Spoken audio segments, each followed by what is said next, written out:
Hello everyone, কেমন আছো তোমরা সবাই? তা আমার মিনি ব্লগে তোমাদের সবাইকে আবার স্বাগত জানাই।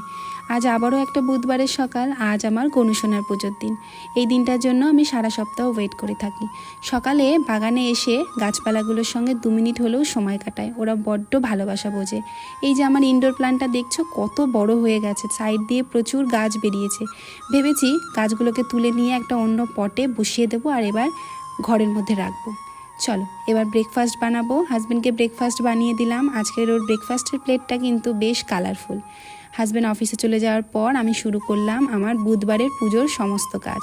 প্রথমে ঠাকুরের বাসনগুলো মেজে নিলাম। বৃষ্টি পড়ছিল হালকা হালকা, তাই ওই দরজার কাছে বসেই মেজে নিলাম। তারপরে চলো ঠাকুরের ঘরটাকে এবার পরিষ্কার করে নেব। পরিষ্কার করে চলে এলাম রান্নাঘরে। সকালে রান্না করার পর খানিকটা রান্নাঘর পরিষ্কার করে রাখি, তারপরে ওই গ্যাস তো মুছতেই হবে। ছোট থেকে আমি মাকে দেখেছি, মা যতই দেরি হোক না কেন গ্যাস মুছে রান্নাঘর পরিষ্কার করে তারপর মা বাকি কাজ করে।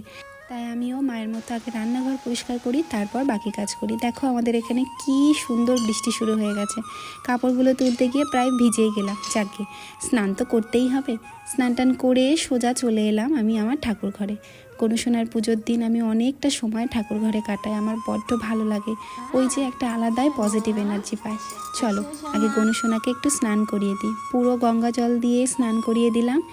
তারপরে গনুসোনাকে একটা সুন্দর ধুতি পরিয়ে দিয়েছি। ওই যে সেই দিন এনেছিলাম হাতিবাগান থেকে সবুজ কালারের ধুতিটা আজকে পরিয়ে দিলাম। বড্ড সুন্দর লাগছিল। আমি সেদিন কেনার সময় বুঝেছিলাম যে আমার গনুসোনাকে বড্ড সুন্দর লাগবে। নতুন মালা, নতুন পাগড়ি সব পরিয়ে দিয়েছি। চলো পুজো করি আর তোমাদের সঙ্গে একটু গল্পও করি। দেখো আমরা পৃথিবীতে প্রচুর মানুষ, আমাদের সবার সাথে সবার কথার মতামত কখনোই মেলে না, কিন্তু এই একটা স্থান এবং এই একটা বিষয়ে কিন্তু আমাদের সবার মতামত মেলে। সেটা হলো আমাদের ভগবান। আমরা যখন ভগবানের কোনো কথা বলি তখন আমরা সবাই চুপ থাকি, তখন আমাদের সবার মতামত মেলে এবং সবাই আমরা তার কাছে মাথা নত হই। তাই তোমার ব্যাপারে কেউ ভালো বললো বা খারাপ বললো সেটার বিচার তুমি করতে যেও না। সেটার বিচার তো একজনই করবে, ওই যে আমাদের মাথার উপরে যে বসে আছে আমাদের ভগবান।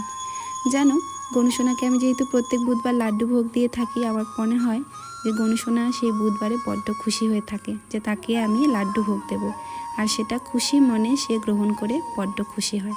আমার মেসেঞ্জারে বা আমার ভিডিওতে অনেকেই কমেন্ট করে দেখি যে তোমার গোপুসোনাটা খুব সুন্দর। না গো, আমার গোপুসোনা না, গোপুসোনা তো সুন্দর, এটা আমার গনুসোনা। তো চলো আজকের মতে বুধবারের পুজো সম্পন্ন করলাম। বাপ্পাকে কেমন লাগছে তোমরা অবশ্যই কমেন্টে জানিও। তোমরা সবাই বাপ্পার আশীর্বাদ নিও। গণপতি বাপ্পা মোরয়া। তারপর বাপ্পার ভোগের একটা লাড্ডু খেয়ে নিলাম। দেখো কি বৃষ্টি হচ্ছে, বৃষ্টি কিন্তু এখনও থামেনি। তারপর আমি ননদের সঙ্গে একটু গল্প করলাম। দুপুরে লাঞ্চে খেয়েছিলাম ডাল ভাত আর আলু ভেন্ডির তরকারি। আজকে একদম সিম্পল খাবার। খাওয়া দাওয়া শেষ করে রাতের জন্য একটু তরকাটাকে ভিজিয়ে রাখলাম।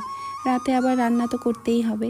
তো চলো ভিডিওটা তাহলে এখানেই শেষ করছি। তোমরা সবাই ভালো থেকো, দেখা হবে পরের ব্লগে।